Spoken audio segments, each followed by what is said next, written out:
ठीक. विद्यार्थी मित्रांनो, या आताच्या या व्हिडिओमध्ये आपण आता नेक्स्ट भाग आपण पाहूया. नाव आहे non ferrous metal. Non ferrous metal मध्ये याचा अर्थ असते की ज्या धातूमध्ये लोखंडाचं प्रमाण नसते त्याला म्हणतो आपण नॉन फेरस मेटल. मग असे धातू कोणते कोणते आहे? त्याचं नाव आहे कॉपर. कॉपरला मराठीत म्हणतात तांबे. तांबे हा नॉन फेरस आहे. तर नॉन फेरस असल्यामुळे हा चकचकीत असतो, तांबड्या रंगाचा असतो आणि कॉपर धातू जमिनीच्या पोटात जे खनिज मिळते त्याचं नाव आहे पायराईट. पायराईट नावाच्या खनिजापासून कॉपर मिळतो आणि त्या खनिजामध्ये फक्त 32% तांबे असते. आणि या तांब्याचा गुणधर्म कोणता कसा आहे तर हा तांबे थोडं मऊ आहे. तंतुभवनशील म्हणजे बारीक बारीक तारा काढता येतात, बारीक तारा काढता येतात. तंतुभवनशील आहे, प्रसरणशील आहे आणि विशेषतः उष्णता आणि विद्युत याचा चांगला वाहक आहे. आणि म्हणून अशा प्रकारच्या या कॉपरचा उपयोग आपण जनरली विद्युत खात्यामध्ये, इलेक्ट्रिकल डिपार्टमेंटमध्ये इलेक्ट्रिकलचे जे काही वेगवेगळे पार्ट आहे ते तयार करण्यासाठी, नळ्या तयार करण्याकरता, पत्रे तयार करण्याकरता, इव्हन घरगुती भांडे तयार करण्याकरता कॉपरचा उपयोग केला जातो. नंतर आहे तांब्याचे मिश्र धातू. म्हणजे तांब्यापासून पुन्हा धातू कोणते तयार होतात? सगळ्यांना माहित आहे पितळ, ब्रास. पितळ हा म्हणजे धातू कसा बनतो? 70% जर तांबे असेल त्यात जर 30% जास्त मिक्स केलं, 70% आणि 30% म्हणजे झालं पितळ. त्याचं नाव आहे ब्रास. आणि ब्रास दिसतो कसा? ब्रास चकचकीत असतो, पिवळा असतो, तंतुभवनशीलता थोडी कमी असते, बारीक बारीक तारा कमी निघतात.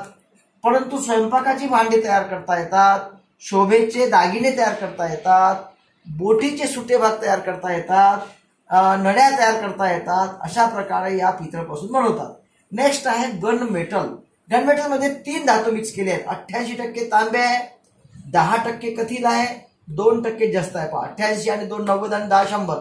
तांबे, कथिल आणि जस्त याचं मिश्रण म्हणजे गन मेटल. आणि हा धातू कसा आहे? या धातूला जंग चढत नाही, त्याच्यावर कुठलाही पाण्याचा, हवेचा सुद्धा परिणाम होत नाही. आणि म्हणून अशा प्रकारे गन मेटलचा उपयोग आपण पाहतो की जे छोटे मोठे पुतळे आपण एखाद्या ठिकाणी मोठ्या प्रदर्शनात ठेवले असते ते पुतळे तयार करण्याकरता गन मेटल वापरतात. बेअरिंग तयार करण्याकरता, गिअर तयार करण्याकरता, रासायनिक उद्योगामध्ये सुद्धा गन मेटल वापरलं जातं. नेक्स्ट आहे बेल मेटल. बेल मेटल मध्ये 80% तांबे, 10% कथिल यापासून बेल मेटल हा धातू तयार होतो. आणि तांत्रिक क्षेत्रामध्ये, इलेक्ट्रिकल डिपार्टमेंटमध्ये, औद्योगिक क्षेत्रामध्ये, कलात्मक क्षेत्रामध्ये या बेल मेटलचा विशेष करून उपयोग केला जातो. हे असे तांब्याचे विषय आपण या ठिकाणी पाहिले. पितळ, गन मेटल आणि बेल मेटल. नेक्स्ट आपण पाहूया ते आहे ॲल्युमिनियम.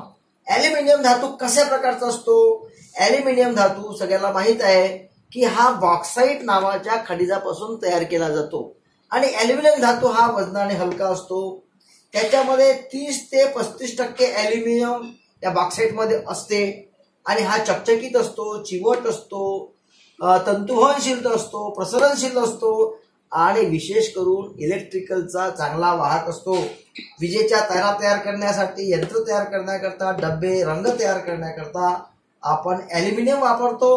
वजनाने हा हलका असल्यामुळे विमानाचे पार्ट, मोटारीचे सुटे भाग तयार करण्याकरता अलीकडे मोठ्या प्रमाणामध्ये ॲल्युमिनियम वापरलं जातं. आणि अशा या ॲल्युमिनियमचे मिश्र धातू आहेत ते आहे हिंडॅलियम आणि ड्युरॅल्युमिन हे धातू सुद्धा आहे. तर सांगायचा अर्थ असा की ॲल्युमिनियम हा धातू वजनाने हलका असल्या कारणाने आणि विद्युतचा चांगला वाहक असल्या कारणाने विशेषतः LMSCB मध्ये, इलेक्ट्रिकल विभागामध्ये मोठ्या प्रमाणामध्ये ताराच्या स्वरूपामध्ये आपण वापरतो. आणि तो चांगला वाहक आहे विद्युतचा, ह्या दृष्टीने या ठिकाणी लक्षात घेतलं पाहिजे. हे सगळे आपण या ठिकाणी जे पाहिलं आहे हे नॉन फेरस मेटल म्हणजे ज्याच्यामध्ये लोखंडाचं प्रमाण नसते असे जे काही धातू आहे ते धातूचा उपयोग कसा कोण्या ठिकाणी केला जातो हे आपल्याला समोर सुद्धा थिरॉटिकलच्या दृष्टीने सुद्धा अतिशय महत्त्वाचं आहे. ज्या ठिकाणी आपण जॉब किंवा कंपनीत जेव्हा आपण एखादी नोकरी करतो त्यावेळेस कंपनीमध्ये असलेल्या धातूचा अभ्यास आपल्याला असणं अत्यंत आवश्यक आहे. त्या दृष्टीने हे बेल मेटल आहे, गन मेटल आहे, ब्रॉस आहे, ॲल्युमिनियम आहे, जी मिश्र धातू आहे याचा अभ्यास असणं अत्यंत महत्वाचं आहे. धन्यवाद.